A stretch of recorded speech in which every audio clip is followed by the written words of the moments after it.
most relevant question today.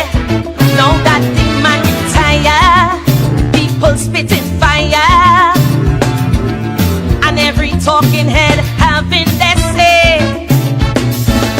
For in this mixed up land that we call Trimbago, many times it does just boil down to race. They say that one side like African and the next prefer East Indian, but this way of choosing leaders is a disgrace. Hear why? Because a leader must help his country to rise. A good leader be able to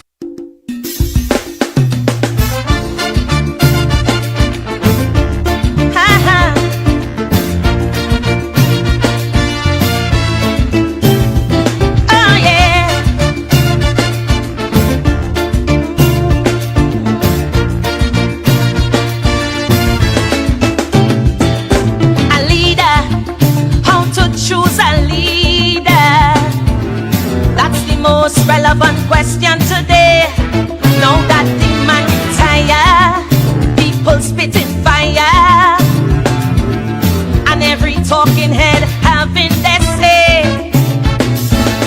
For in this mixed up land that we call Trimbago, many times it does just boil down to race. They say that one side like African and the next prefer East Indian, but it's a way of choosing leaders is a disgrace. Hear why? Because a leader must help his country to rise. A good leader be able to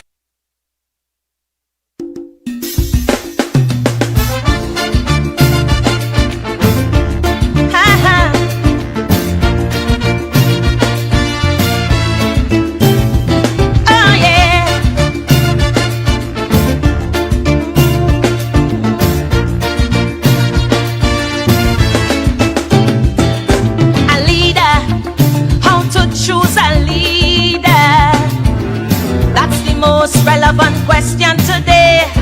Now that the man retire, people spitting fire, and every talking head having their say.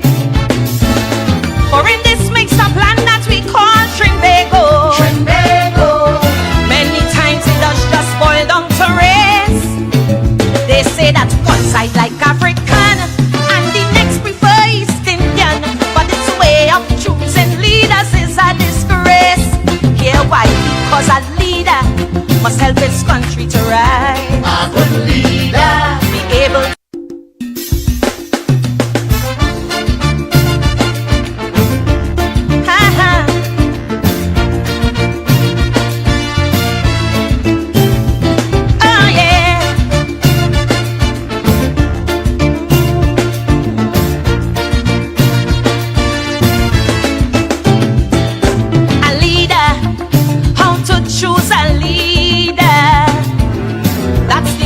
relevant question today. Now that the man retire, people spitting fire, and every talking head having their say. For in this mixed up land that we call Trimbago, many times it does just boil down to race. They say that one side like African and the next prefer East Indian, but it's a way of choosing leaders is a disgrace. Hear why? Because a leader must help his country to rise. A good leader be able to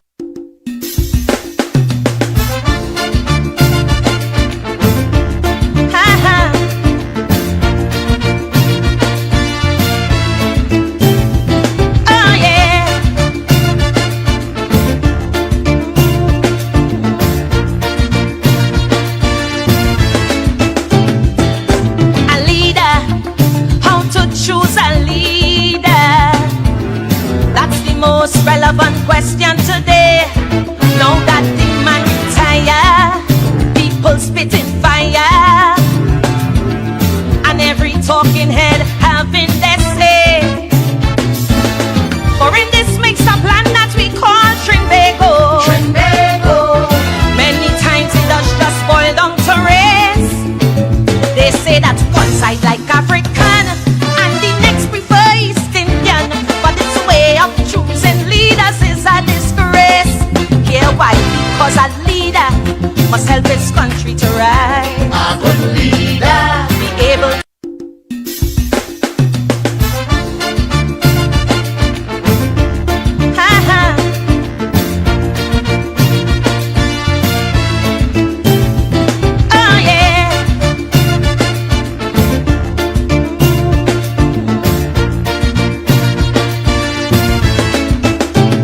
question today.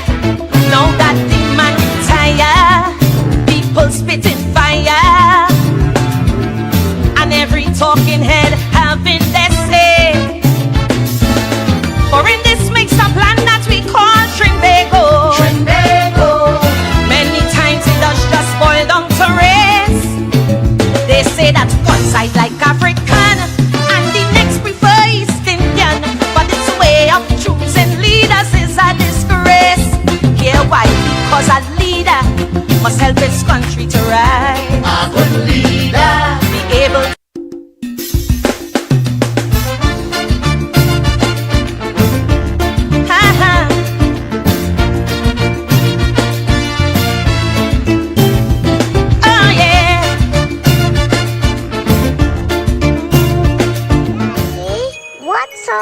keep your family close.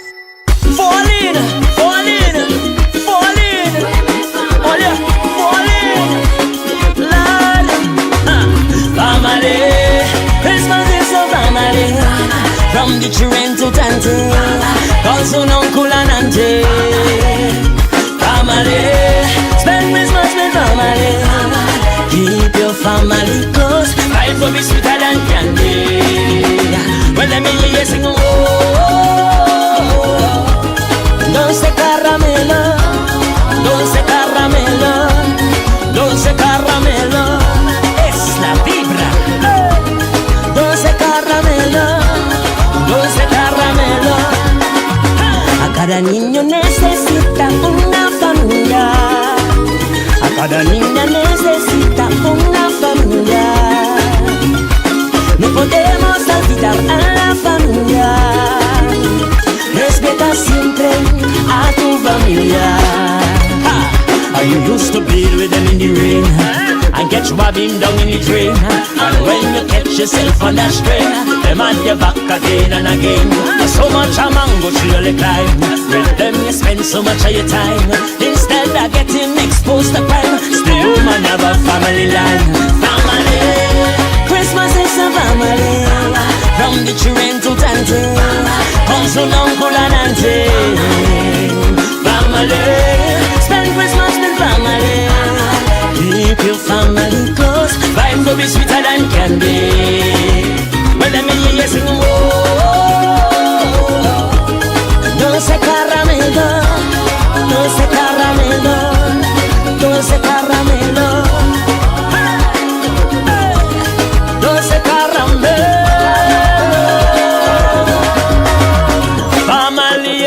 Ones that you call when times get rough and you take a fall. So when things nice and your money tall, then you should link with you have a ball. Or we should put the family first. About their wings you should always bounce. So when you take and your Christmas toast, just for the ones you love the most. Family, Christmas is a family. From the children to tante, cousin, uncle and auntie. Family, spend Christmas with family. Keep your family close. Life will be sweeter than candy. Well, everybody sing, oh, dulce caramelo, dulce caramelo, dulce caramelo. Ah, hey. Dulce caramelo, dulce caramelo. A cada niño necesita una familia. A cada niña necesita una familia. No podemos olvidar a la familia. Respeta siempre a tu familia. Family, Christmas is a family. From the children to tante, cousin, uncle and auntie. Family, spend Christmas with family. Keep your family close. Life will be sweeter than candy.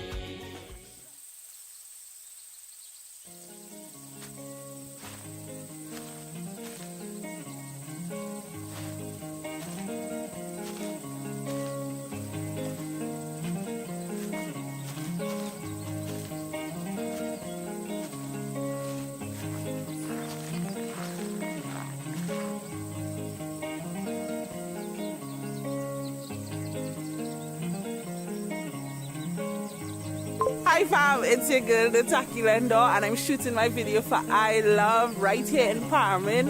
Come up Parman, Larry Lime.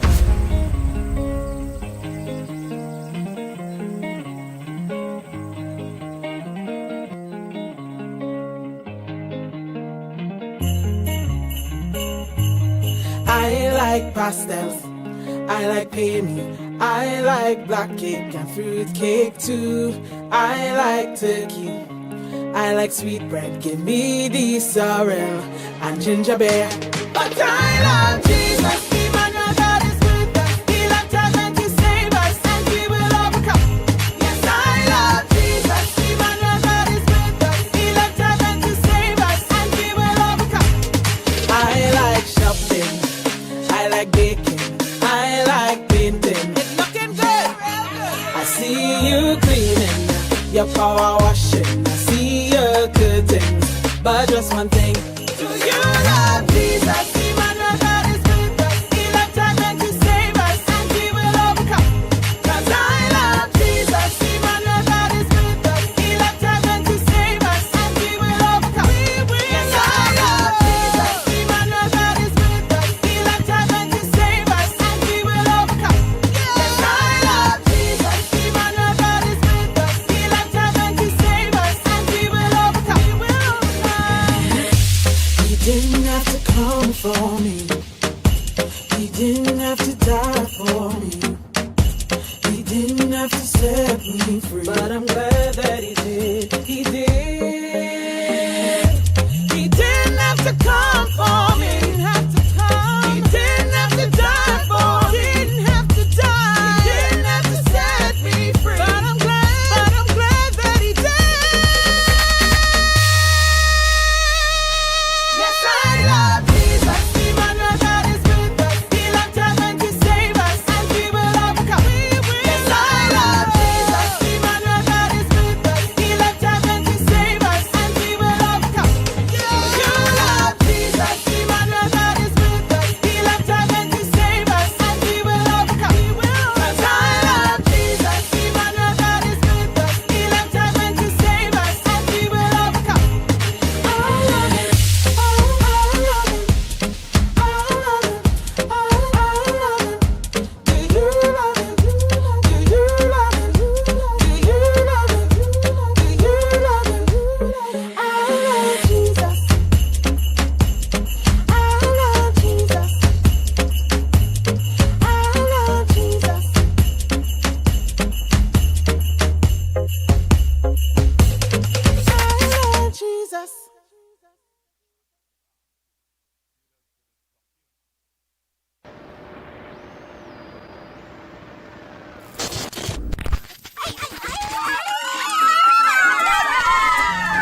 and faithful, ever true.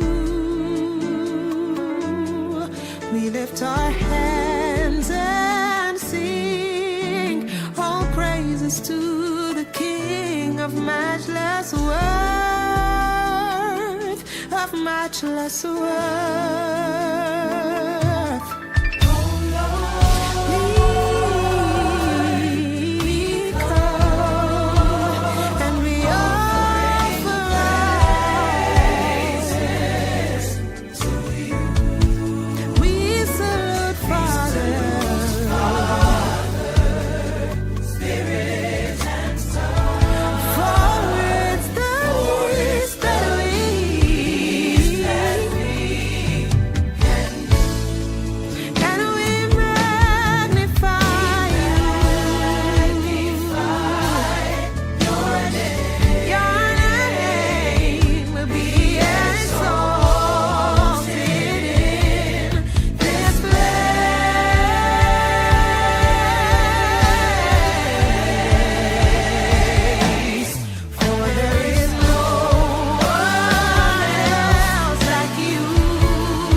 Life in the Word Prophetic Cathedral invites you to just worship.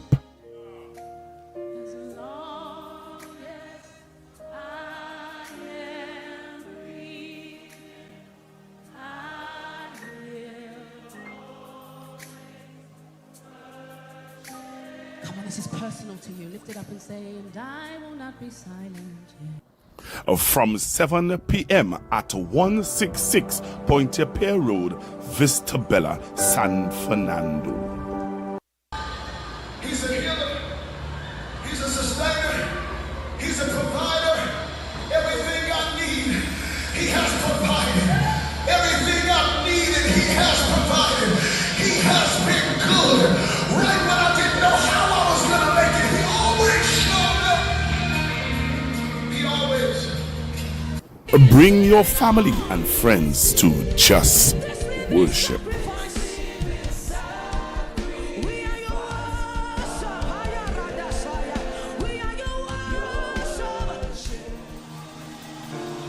Lift your hands, everybody. Team, begin to lead us as we worship the Lord. Come on.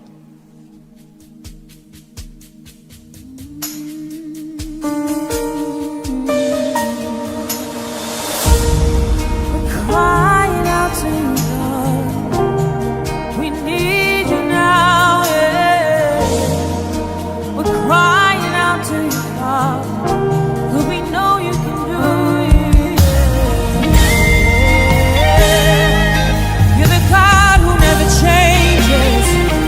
You're the God who is eternal. Yeah. We cry to the God who never changes, we cry out. To the God who is eternal, we cry out. To the only one who's able to deliver, restore, and heal our land, we cry out. To the God who never changes, we cry out. To the God who is eternal, we cry out. To the only one who's able to deliver, restore, and heal our land. We're calling out to you. Our souls long for you. You're the only one forever faithful. You're the God who's always able. We're calling out to you. Our souls long for you. You're the only one forever faithful. You're the God who's always able. You're able, God. Do I have any worshipers in here that will say that He's able? Oh, you're able, God. We cry out. We cry out to the God who never changes. To the God who never changes. We cry out to the God who is eternal. To the God who is eternal. We cry out to the only one. To the only one who's able to deliver, able to restore and heal us. Say we're calling. We cry out, cry out, cry out.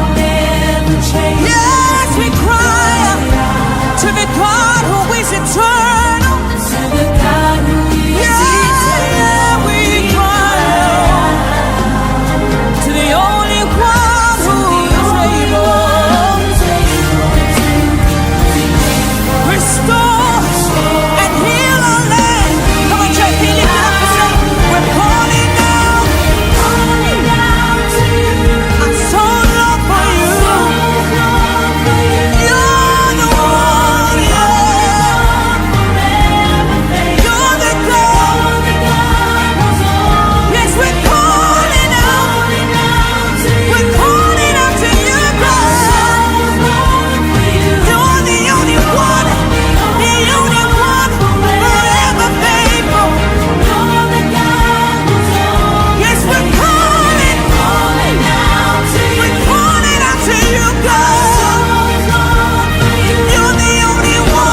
cry out to the God who is eternal. We cry out to the only one who's able to deliver, restore, and heal. Come on, church, let me hear you. We cry out to the God who never changes, to the God who is eternal,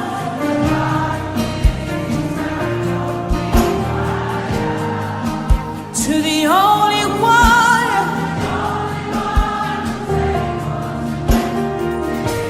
restore and heal our land. See, we're calling out for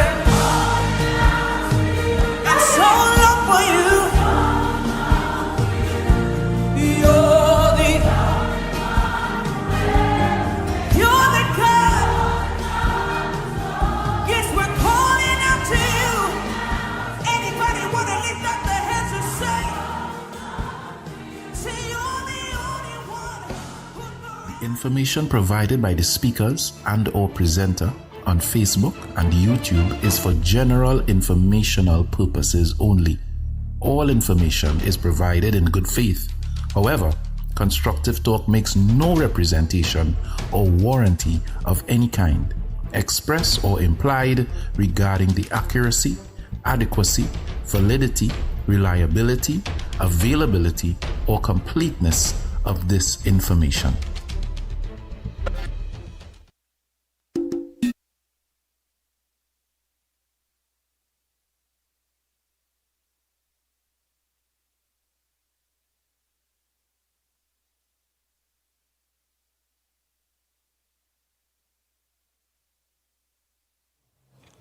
All right, good morning, Trinidad and Tobago, by extension the world, and those of you who locked on to Constructive Talk. This morning, I wanted to play you a press conference that happened in America. And when I got it, I said I wanted to inform the listeners and viewers and followers of Constructive Talk. If you didn't see it, if you're not aware of it, I want you to listen to this press conference and be aware of what's happening. Be aware of what's happening. So take a listen to this press conference held by, I believe, it's the Republicans.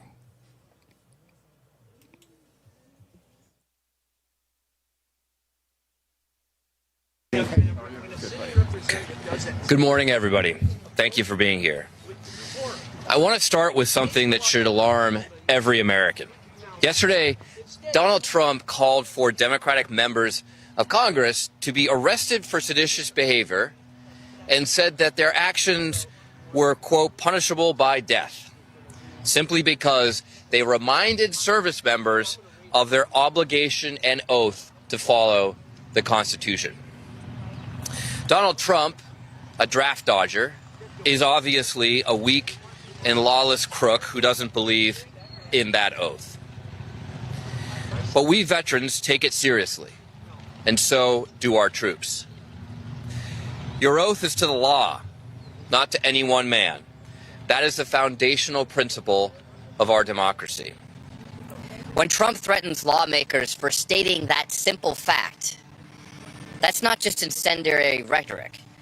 It undermines our Constitution and our troops. Also, threatening the lives of members of Congress is in fact against the law. It should be no surprise that Trump is threatening lawmakers at the same time as he has ordered thousands of American service members to deploy to the Caribbean. When military lawyers at Southcom raised concerns about the legality of the Venezuela strikes, they were sidelined. There has been no authorization for the use of military force, no declaration of war, nothing. When the commander of Southcom raised concerns about the Venezuela strikes, he was sidelined. So put yourselves in the shoes of a young lieutenant or sergeant who's in uniform right now, watching the commander-in-chief threaten members of Congress to death for telling you to follow the law. You're watching him orchestrate legally dubious military strikes while sidelining military lawyers and commanders who say that those actions may be illegal and could therefore get you prosecuted for following those orders. You're watching him dare Congress to stop him. This is a dangerous mix, but some of us in Congress do intend to stop him. I've seen what being in a moral and legal gray area means in war. I and other members up here with me are here because we have seen what happens when Congress fails to question the wisdom of going to war. I served 4 tours in Iraq, a war that Congress failed to question when it mattered most. And we cannot let history repeat itself again. Let's be clear. The thousands of infantry Marines sitting on ships off the coast of Venezuela do not interdict boats. They do not conduct drone strikes. I know because I've been a Marine on those amphibious assault ships for months. Our only purpose was for fighting on the ground. That's why today we are introducing legislation to prohibit the administration from spending a single dollar to send U.S. troops into direct hostilities with Venezuela unless Congress specifically authorizes it. The Constitution is not ambiguous here. Congress decides when this country goes to war, not the president. And this is not a war the American people want. We owe our troops better than this. They deserve leaders who look out for them and for our country and keep them out of moral and legal danger. And they deserve a Congress that refuses to let this president send them to fight and die in an unnecessary war. And now it is my honor to introduce fellow Marine veteran, Congressman Jake Auchincloss. I appreciate my colleague from Massachusetts organizing this important initiative, and I join fully because this president has a pattern of abusing the military to distract from his failed economic policies. As prices go higher, he deploys troops to American streets to turn Americans against Americans. As prices go yet higher, he saber rattles against Venezuela with illegal maneuvers that even our own allies and our own officers cannot support.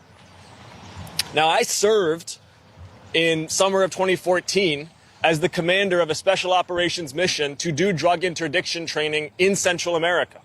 I actually did this mission, and I saw how it can be successful.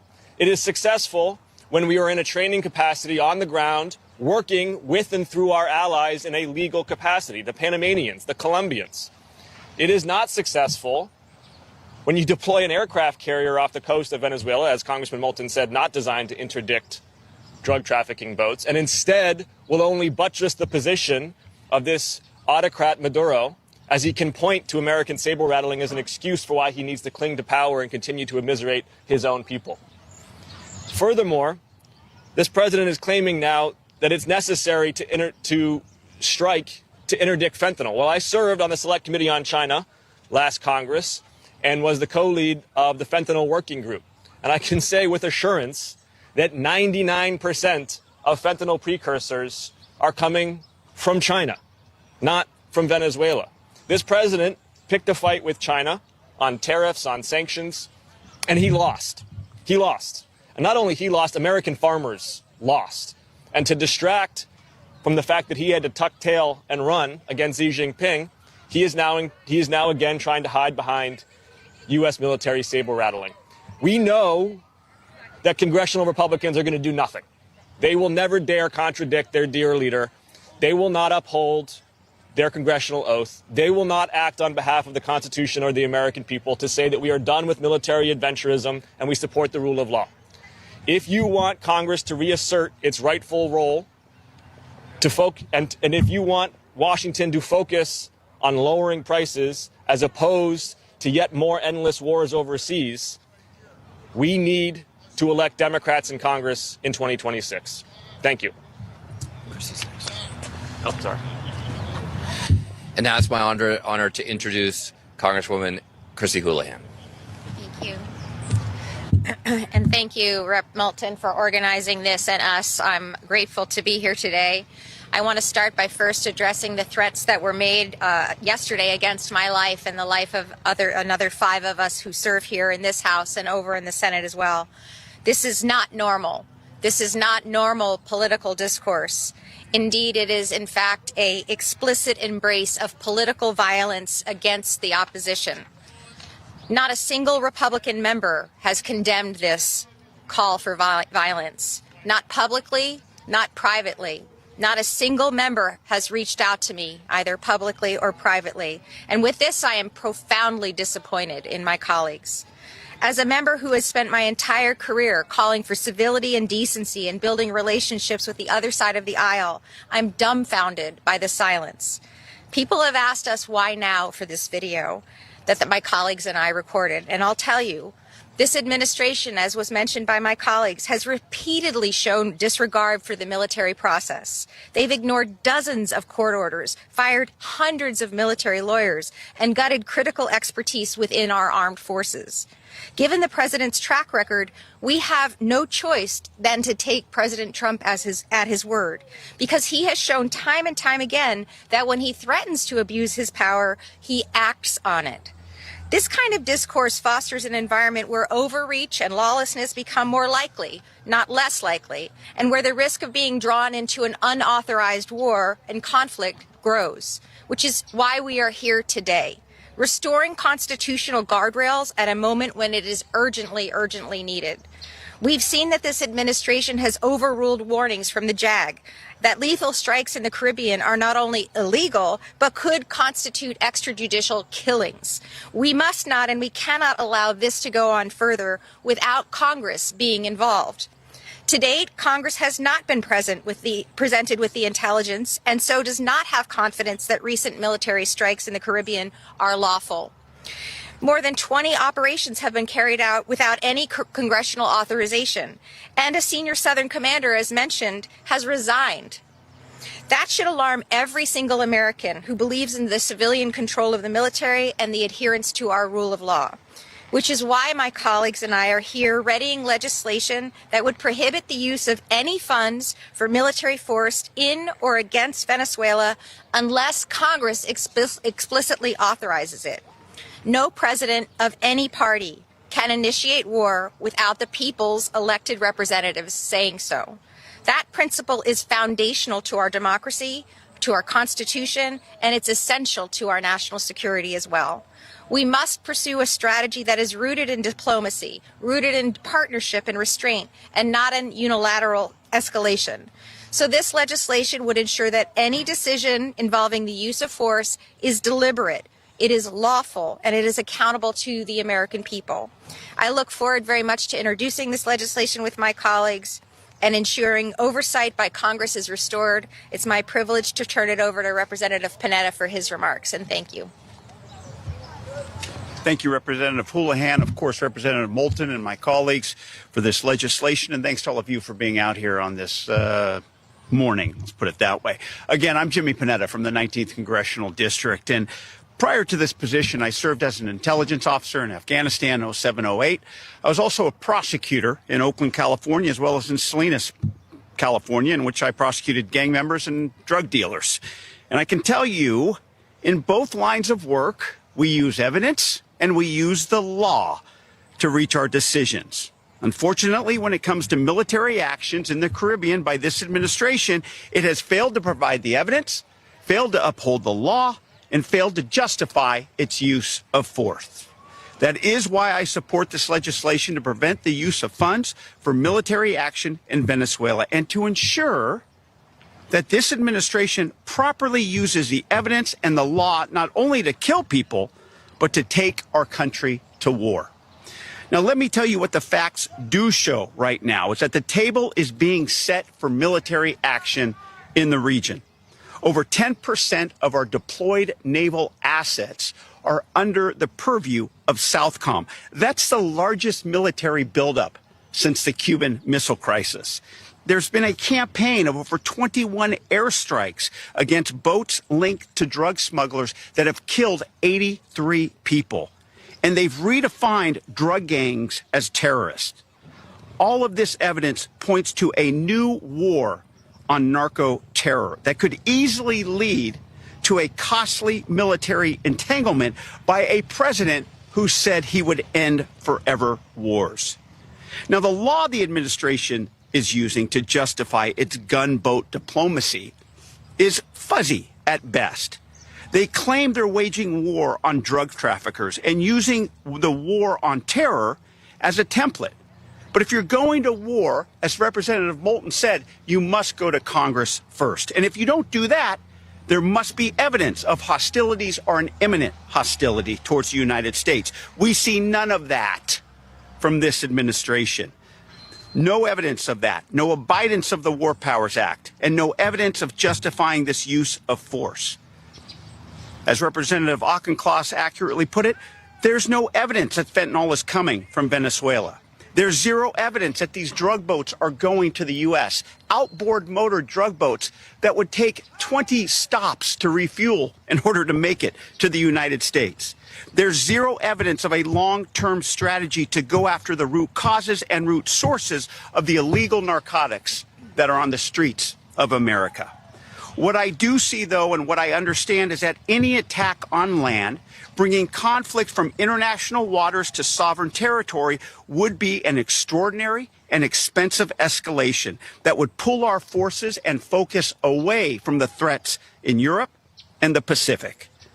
And ladies and gentlemen, beyond the facts, beyond the law, there are our American values and our American standards.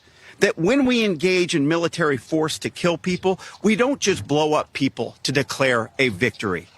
Because when we do that, that's unconstitutional, that's inhumane, and that's immoral.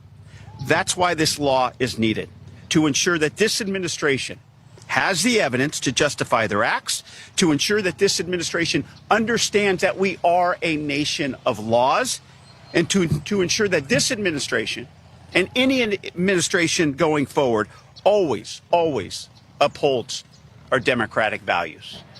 With that, I turn it over to our good friend and colleague, Eugene Bindeman. Thank you, everybody, for being here this morning on a very important topic. And I also want to start by addressing the president's heinous comments against several of my colleagues. So I want to start by condemning the president for calling for 6 Democratic members of Congress, all of whom are patriots, and all of whom served our country in various national security roles, to be hanged. It's the kind of thing we expect from a Saudi crown prince, not an American president. In fact, the president is currently the biggest accelerant of political violence in our country today. I want to say I'm grateful to my colleague Seth Moulton and all of my colleagues here for gathering us today as veterans of the global war on terrorism to address the lawlessness of this president. Seth and I served during the Iraq War, a war that was deeply flawed and a disaster of Republican policy. But it was, in fact, approved by Congress. The Constitution is clear. The nation can only go to war when Congress approves. This was true in Pearl Harbor. This is true after 9/11, and is still true today. That is why the president's actions in the Caribbean and any potential actions in Venezuela must be approved by Congress, considered by Congress.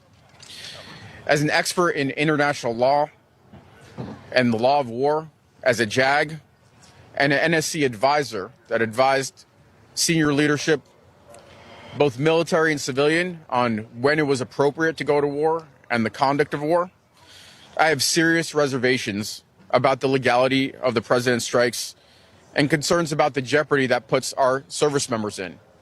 I will tell you, as a prosecutor, as a JAG prosecutor, I was only following orders is not a valid excuse for committing war crimes. I've warned specifically senior officials in the Department of Defense, both uniform and civilian, about this issue. If there's a threat to our nation, we will meet it. If not, we should not put our sons and daughters in harm's way. I thank Seth for putting forth this legislation as a check on a war of choice in Venezuela, and I'm honored to stand here with my fellow Democratic veterans holding the line. Thank you. I'll be happy to take questions. Any of us here? You guys had to go, but yes, go ahead. So there have been reports that Southcom senior JAG, Colonel Paul Maher, has challenged the administration's premise for the recent strikes. Would it make sense to reach out to him to testify before Congress? We would love to see him testify before Congress. The reality is that this administration is disregarding the chain of command. They regularly fire people who disagree with them, and it's putting our troops in danger. The last time the Armed Services Committee got a briefing on the situation in Venezuela and in the waters surrounding it, I went up to the senior admiral at the end of that briefing and looked him in the eye and said, I hope you understand the constitutional peril that you are in and the constitutional peril that you are putting our troops in. And I'll add, I also serve on the Armed Services Committee, but as well on the Intelligence Committee. The last time we received a briefing on Venezuela with the full committee was never. And that is something that should alarm everybody. The Congress is supposed to be aware of what the intelligence is that validates and justifies these sorts of attacks. And I will say that unfortunately, because the majority is the majority, they are not interested in bringing those folks in to testify in front of us, whether by them asking or subpoenaing them. And that's a failure of this Congress and this leadership. I'll add, just from a legal perspective, after having reviewed the justification from the Department of Justice, the OLC opinion for the operations in Venezuela, I found that opinion wholly unconvincing. In fact, it seemed like it was written by somebody with very limited expertise in international law, in the law of armed conflict, and very clearly trying to push forward a new system of international law through customary practice of the United States, but nothing that is recognized by any other country, the UN Security Council, and frankly, that is a very dangerous, slippery slope. That's good. The legislation that you're putting forward is distinct from the war powers resolutions that have been introduced in recent weeks, including now in the House. Is this a sign from you all that you think that that approach is not working? And are you also supportive of the resolution that's now in the House? I can certainly speak for myself. Very supportive of those war powers resolutions. But there's two things. I mean, I would say we need to do everything we can. And this is preemptive, right? This says, before the president were to, declare that he intends to take hostilities, we're setting down a marker. You're not going to get funding for Congress from this. You need to come to us for permission if you want to do it. And the second thing is, we have obviously been disappointed in the Republican response. I think there are a lot of Republicans who, proclaim America first, who say that we shouldn't get involved in needless wars overseas, like Donald Trump, and yet are completely acquiescing to this war of choice that he seems to want to start. Yes? My question's for Congressman Vindman. I think it's safe to say most of us do not have experience in the armed forces. When a service member receives an order that they believe is unlawful, can you explain what the process is, what legally that looks like? Yeah, so look, I've heard people claim that this is something that's going to be litigated in court. That's not how this works. When you're on the field of battle, when you're preparing to take an action that can result in somebody's death, that is a split-second decision that we expect and we train our soldiers to take in a moral, ethical way. We have the best service members on the planet, the best trained, the best prepared, and they're trained on ethics annually, or at least up until this point. I don't know if that's still the case with the new secretary. And so these are split-second decisions that we expect them to take. And typically, this is something that commanders down the line are providing guidance and direction on. But if this goes wrong, this results in the death of a living human being. And right now, the strikes that are taking place in the Caribbean and the Pacific, look, these may be drug smugglers. These may be, some of them bad people, some of them may be fishermen. What we do know for a fact is that we have sufficient evidence to strike and kill them, but we don't have sufficient evidence to detain them, because we know that we've already released 2 folks that survived these strikes. To me, that's kind of an outrageous fact pattern. I actually spoke to Mike Rogers, I believe it was last week, about the arguments that he's heard from the administration. He went as far as to say that he thinks that the administration should take its argument to the American people, that there's a case to be made that he would argue is very strong for the executive branch exercising its powers in that way. I wonder, why do you think the case has not been made beyond to Congress as a whole, to the American people as a whole? Because the case is incredibly weak, and so the administration wants to keep it hidden. Look, I have a lot of respect for Chairman Rogers. I couldn't disagree more strongly with his idea that this is a case that the administration would want to share. It's absolutely pathetic. I mean, this case wouldn't survive some mock court in high school. It's self-contradictory. It's ridiculous. And the reality is that if the administration were to share this with the American people would see with their own eyes how completely lawless this is. Okay. So, look, the OLC opinion is classified, the entire thing. That is very atypical. There would actually be at least public portions of it, redacted portions of it, that would be historically releasable. We know that there are disagreements based on the reporting that y'all have made that from the lawyers. And so they are not comfortable taking a case forward when they internally, in fact, their own lawyers in the Department of Defense, folks that did the same job I did for the better part of 25 years, can't agree and can't provide legal authorizations for. And the president may be immune based on the Supreme Court decisions, but I would love for my Republican colleagues and the president to put America's sons and daughters first, and not put our service members in jeopardy with these likely illegal operations.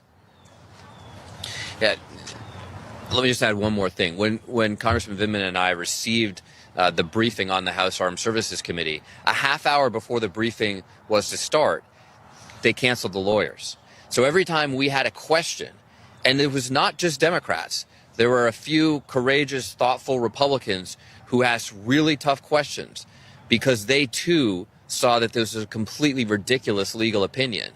And every time they asked those questions, the administration just said, well, sorry, the lawyers aren't here. Why are they hiding the lawyers from Congress even in a classified hearing? It's because they don't believe in their own justification. Take care. All right. Just one more, actually. Yeah. Do you still believe that direct strikes against Venezuela are a red line for some of your Republican colleagues? Do you think if they took that step, the administration, that it would prompt backlash? I mean, it's a great question. Are direct strikes a red line for my Republican colleagues? In private, absolutely. But they have shown absolutely zero political courage to simply tell the truth, share their own beliefs in public. And I think at the end of the day, if we do go to war with Venezuela, if we do conduct joint strikes, direct strikes, there will be a lot of Republicans who regret not doing the right thing up front. Just like there are a lot of people who regret not asking the tough questions and not taking the right vote when a prior president asked us to go to war in Iraq. Thank you all very much.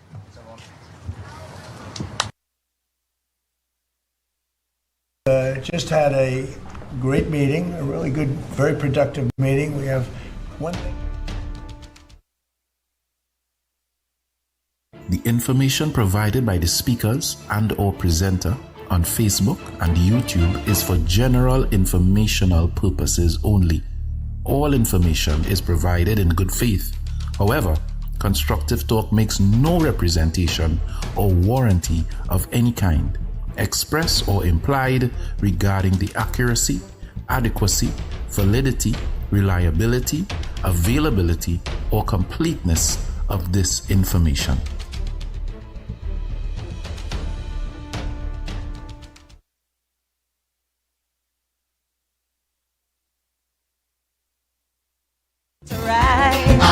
leader, be able.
So I really just wanted to play that press conference to see how much of you will be aware of what's going on in America and what is being said, what is being done. A lot of you are not aware of what's happening, and a lot of you are being fooled by sometimes even mainstream media. I am still kind of looking at what's going on, where I heard on the news this morning where Mr. Philip Alexander wants to treat social media the way in Trinidad, the way China is treating social media. That is going to be very, very interesting, because a lot of us don't even know how China does treat with social media. So that's something that we need to look into, we need to investigate, we need to be aware of what it is Mr. Roger Alexander is advising or looking into. And some of you, again, totally unaware or don't know what it is being talked about, what it is being discussed. So it's something that I think some of us need to look into, some of us need to be aware of. And it's some home lesson for us to take a peek at. All right? So again, if you're not aware of the laws that govern social media in China, then we need to be aware of it. I'm going to have a lawyer on. I'm going to try to get a lawyer on this evening to tell us the implications of what happened over the weekend with a social media blogger being arrested. Social media blogger being arrested for comments that was made on her social media page. So it's something also that is, again, awareness. Some of you take it for granted, what is being said and how it's being said. All right? So really and truly, that's why I came on today, to play that into that press conference, and also to tell you that we have some work to do homework to do.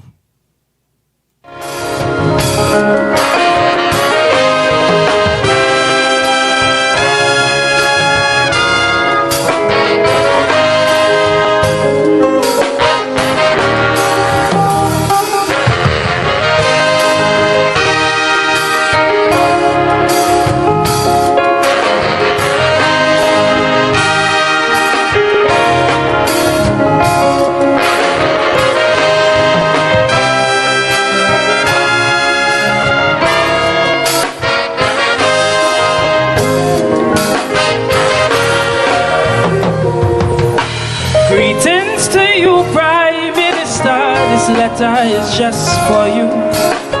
My intention was to give you this letter when election was true.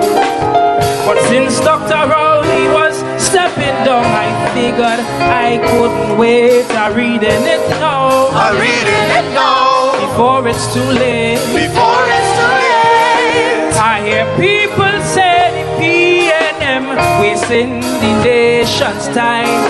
I hear people say the UNC go scrape every last dime. And some couldn't choose between bad and worse, so I had to write this plea for the next leader of this country. Cause we need to see a nation full of success. We need a leader addicted to progress. Someone who's not here for the money and always giving us transparency. A leader with a clear destination and a direction that we will see. Most respectfully, to whom this may be.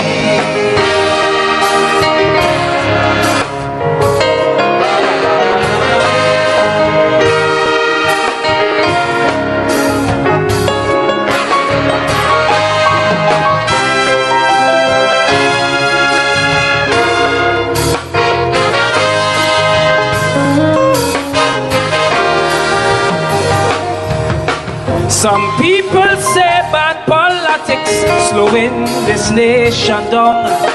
And some people say implementation is where we does go wrong. But I say that they both are true, and that's what we need to see to fix our style of democracy. Some people say this moving world keeps on evolving, and some people say our infrastructure needs some upgrading. That's why I hope this letter you read for these issues to resolve, so sweetie auntie could start to evolve.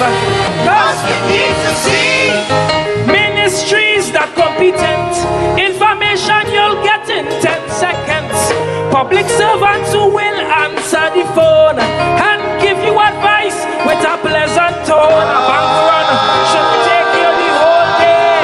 It's time we stop playing that war we was see. Most respectfully, to whom this may be.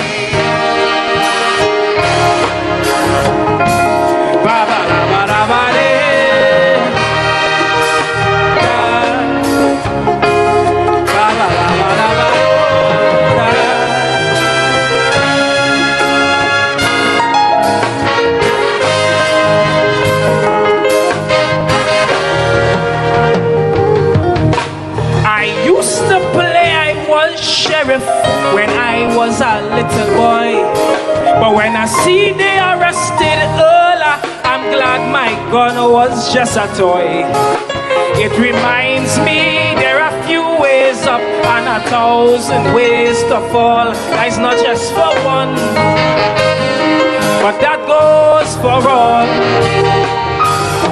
Many leaders in this land could be guilty or innocent, and it's hard for the people to truly know, so they will judge your intent. So before you walk in that big office, take a look at your character and have a long chat with Almighty Father. Cause we need to see power without ego. Take a ride on the bus, let people know. Don't be too much on your high horse, but be confident whenever time calls. Careful how much your leaders put one pot. Them things have to stop. Thy war we was see. Thy war we was see. Most respectfully, for whom this may be.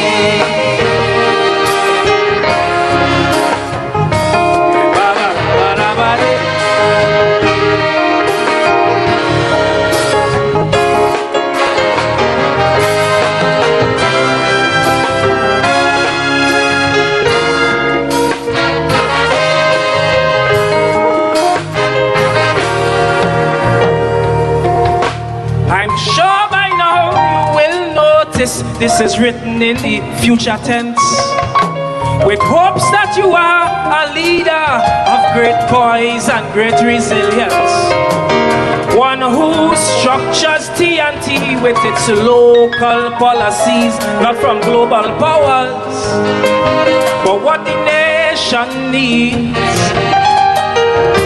I'm not going to lecture you on what's right and what is wrong, but I ask you based on the people's needs, keep your ears down on the ground.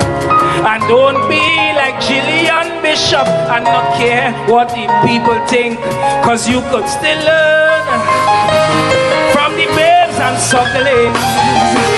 Cause we need to see TNT in the World Cup, innovation from young people non-stop, a culture industry to hang the emblem high.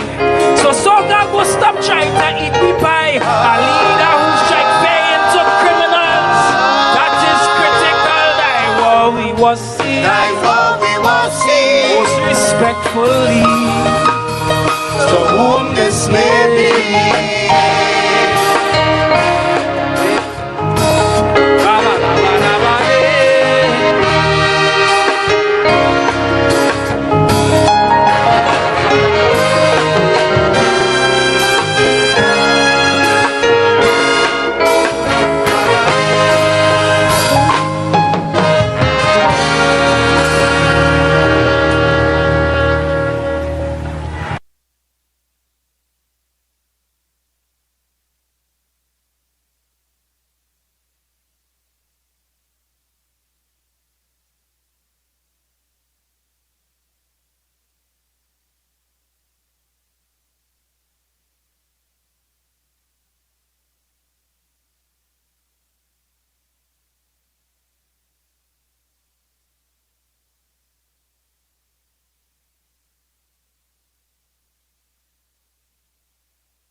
spitting fire, and every talking head having their